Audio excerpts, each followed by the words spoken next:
Les États-Unis, c'était des fake news, c'était du complotisme, de la manipulation, de la merde. En gros, c'était la France actuelle. Nous allons dire aux Américains qui ont choisi de basculer du côté des tyrans, aux Américains qui virent les chercheurs pour avoir fait preuve de liberté scientifique. D'abord, rendez-nous la statue de la liberté. On vous en a fait cadeau. On vous en a fait cadeau. Mais apparemment, vous la méprisez. Alors elle sera très bien ici, chez nous. Mais quelle horreur!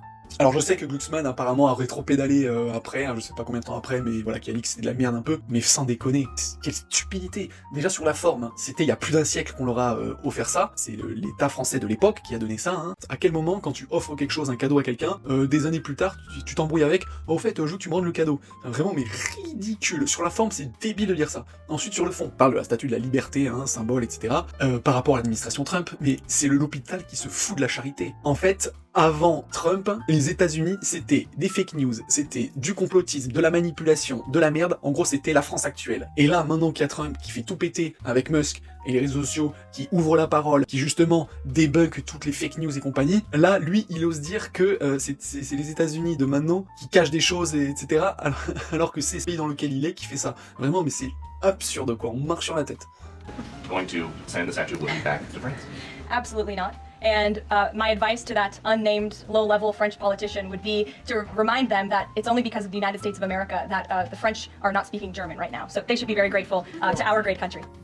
Bon, et là, on a mis un tacle au représentant français, on va mettre un tacle à cette américaine qui, visiblement, même si elle fait partie de l'élite, on voit bien qu'elle sort du système éducatif américain, à savoir le niveau 0 de l'éducation, parce que d'après elle, c'est les Américains qui ont sauvé l'Europe. Or non, ils sont arrivés bien plus tard, c'est eux qui ont mis un terme à la guerre directe, notamment face au Japon, mais je veux dire, l'Europe, c'est surtout grâce aux Russes, en fait, que nous avons été sauvés. Alors bien sûr, hein, le débarquement en Normandie, bien sûr, il y a énormément d'Américains qui sont venus sur le sol européen, qui ont fait la guerre, on a été aussi aidés par eux, mais c'est surtout grâce au travail des Russes sur le front de l'Est qui ont anéanti l'armée allemande. Donc non, en fait, si les Américains n'étaient pas là, les Français ne parleraient pas allemand, parce que nous avons nos anciens alliés russes qui étaient là, et ça malheureusement grâce à tout le soft power américain, le cinéma, qui ont mis des couches pour dire que c'est les Américains qui avaient gagné la Seconde Guerre mondiale. Alors ils nous ont fait croire à nous les Français que c'était grâce à eux, et les Américains eux-mêmes se sont auto-fait croire que c'était eux qui avaient sauvé l'Europe. Enfin voilà, c'est bien drôle hein, quand on fait que critiquer les régimes qui ne sont pas comme nous, hein, à savoir en premier lieu